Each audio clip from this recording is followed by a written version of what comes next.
భారతదేశంలో ఒక పూట రొట్టె తినగలిగి ఉన్నా కూడా చాలు, ఈ అమెరికాలో ఉండాల్సిన అవసరం లేదు. ఇక్కడ వెండిపల్లెంలో పంచపక్ష పరమాణాలు తిన్నా, భారతదేశంలో ఒక రొట్టె తిని ఉన్నా కూడా అంతకంటే గొప్పది లేదు.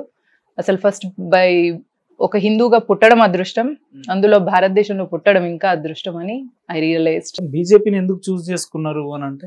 బీజేపీ చూస్ చేసుకోవడం అంటూ జరగలేదండి, ఇట్ హ్యాపెండ్. మా ఫాదర్ కరసేవకి వెళ్ళారు, కాకపోతే ఇంట్లో ఆ కల్చర్ ఉన్నది, హిందుత్వ గురించి వెళ్ళి, మన ధర్మం గురించి వెళ్ళి, వీ హ్యావ్ ఎ గురువు కల్చర్ ఇంట్లో ఉన్నది అనమాట. అంటే నాన్నగారి నుంచే ఉంది. చిన్నప్పటి నుంచి కూడా ఇంట్లో ఆధ్యాత్మిక వాతావరణము ఉండడం వలన దేశభక్తి అనేది తొందరగా వచ్చేసింది.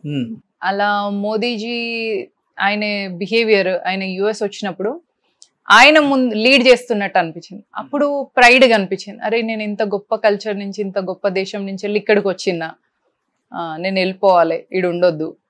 బ్రెయిన్ డ్రైన్కి ఇంకొక ఇన్సిడెంట్ కూడా చాలా లిఫ్ట్ అయిందండి, ఎయిర్ లిఫ్ట్ అని. బ్రెయిన్ డ్రైన్కి సంబంధించి ఇంకొక ఇన్సిడెంట్ కూడా చూసిన నేను నా లైఫ్లో.